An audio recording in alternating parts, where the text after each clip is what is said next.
Greetings, I'm Katris Ganesh and we are from Group 4 presenting Agriculture in Perak. Perak is one of the 13 states of Federated Malaysia. It has diverse tropical rainforests and an equatorial climate which perfectly fits for an agricultural sector mainly in plantations. Growing sectors in Perak such as manufacturing, agriculture, mining and quarrying, services and import duties gives a constant positive growth from 2016 to 2022. The population size which correlated with this factor is around 2.32 million, where more than 50% of the population are in the working age group while less than 9% are in secondary level education. Moving to the overview of agriculture development in Perak. Awareness in agriculture development started since pre-colonial period. However, it is quite difficult to determine the exact state population size. Based on Tom Pyrus, a Portuguese who lived in Malacca, estimated that the population size in Perak is around 200 people in early 16th century. The Malay peasant economic structure during this period focused mainly on hunting and collecting, crop cultivation and animal husbandry. During post-colonial period, where Malaysia started to put efforts in policies, Perak focused on agriculture thoroughly, which correlate with employment, income level and social restructure. The GDP during 1970 is 30%, which decreased to 26% in 1980, represents that the lack of productiveness in rural sectors. Despite the GDP declination, the production in agriculture was still increased from 1970, which made the government to focus and give attention more on correlating sectors to contribute agriculture.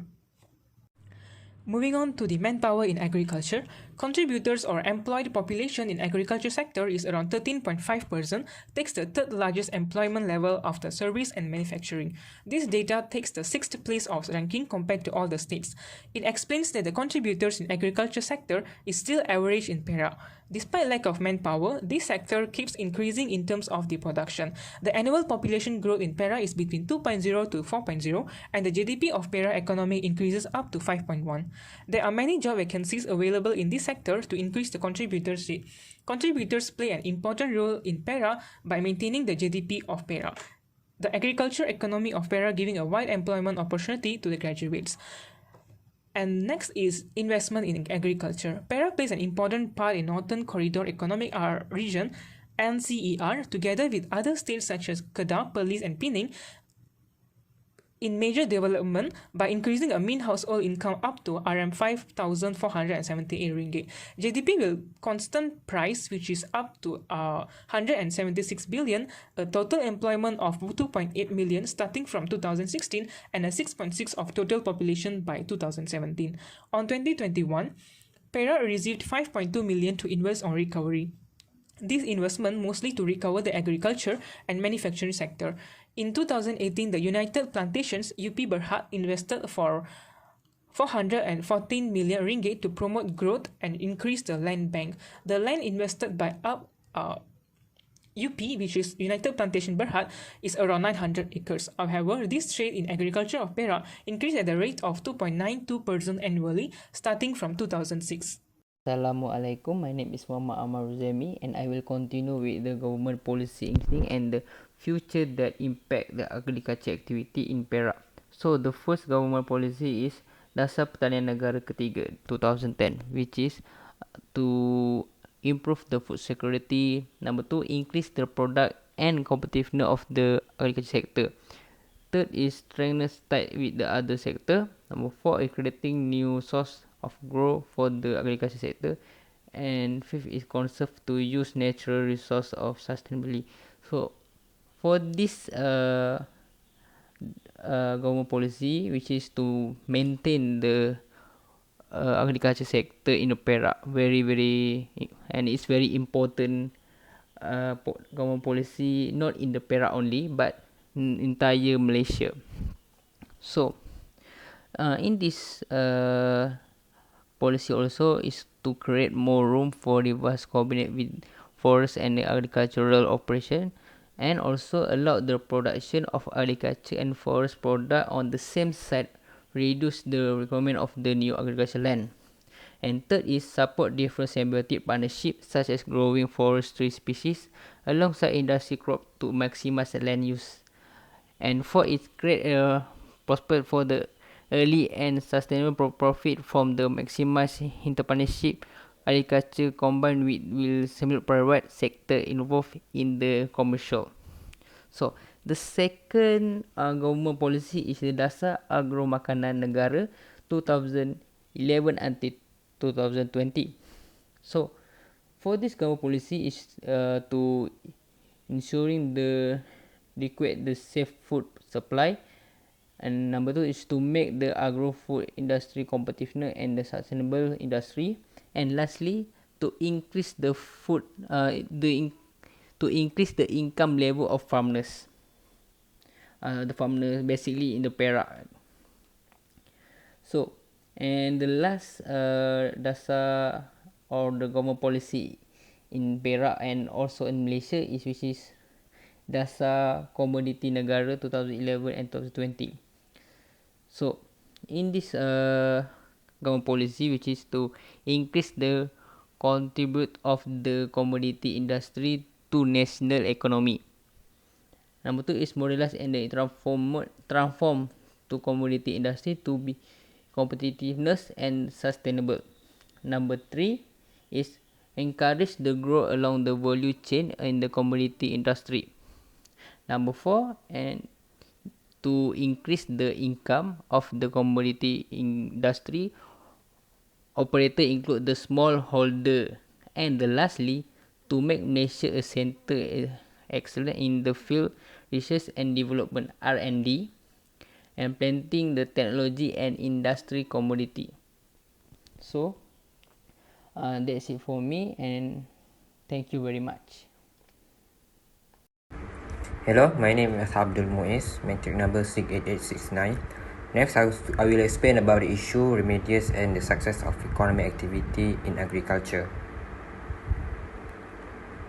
The agriculture sector grew to 2.0% to 0.1% in 2018 based on the chart of 1.6. Based on this chart, sector was supported by the other agriculture and livestock subsector, which recorded 3.9% and 6.3% respectively.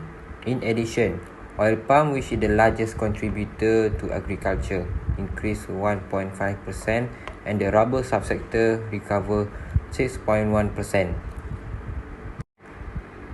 The subsector is a major contributor to this sector, as much as 51.8% grow positive to 1.1% versus construction 6.6% in the previous year. This is influenced by the small decrease in contributing oil palm subsector by 32.9% to the whole agricultural sector. In addition, the positive growth of the agriculture sector in Perak is also influenced by livestock activity, which grew to 7.5% in 2018, was driven by an increase in poultry and duck farming activity.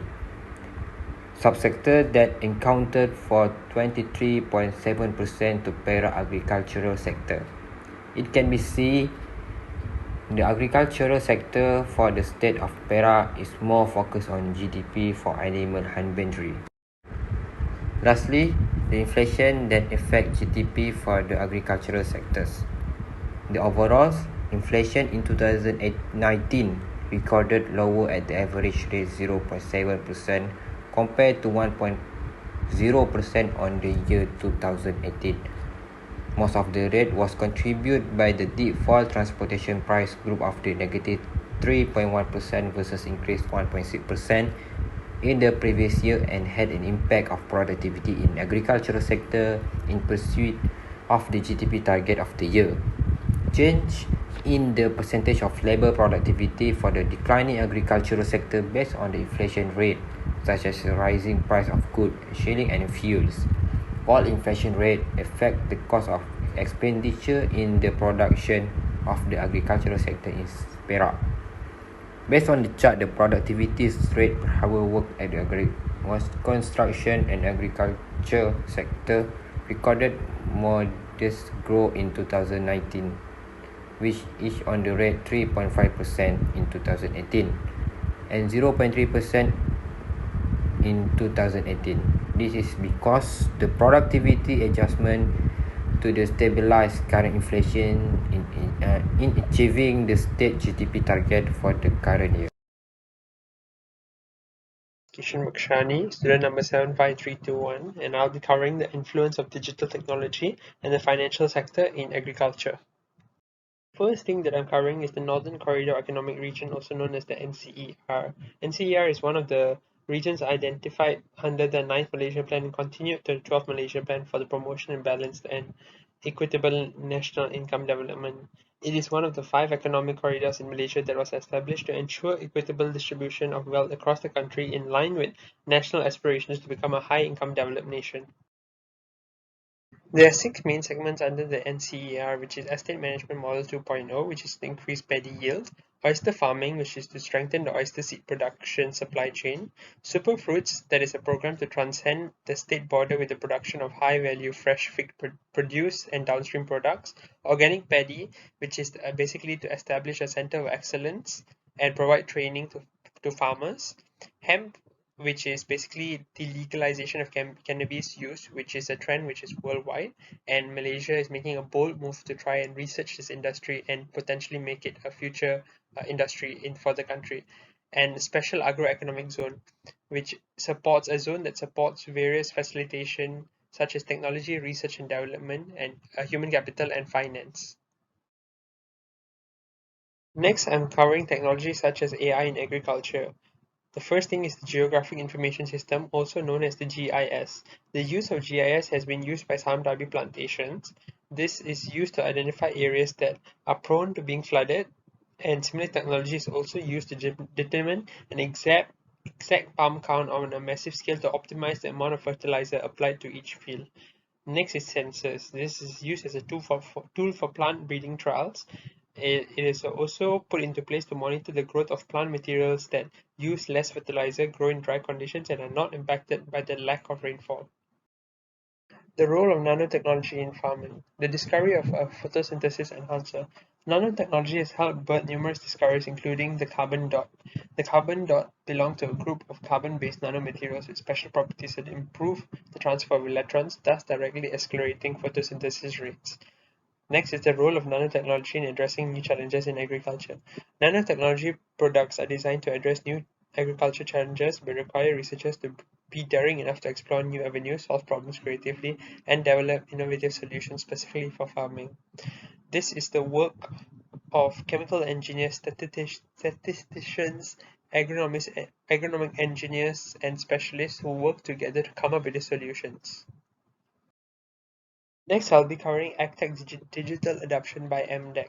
It is a pilot initiative led by MDEC in collaboration with ecosystem partners to empower the agriculture sector through the adoption of 4IR technologies such as the Internet of Things, Big Data Analysis, Artificial Intelligence to catalyze digital adoption and improve farmers' living standards across the country. For this program, they have partnered with various banks and financial houses as well as the government to give out loans and grants for those adopting this change and willing to take up this initiative.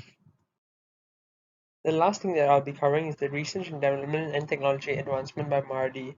Mardi recently launched new varieties specifically designed to have higher tolerance to pests and diseases and shorter malnutrition periods and higher yields.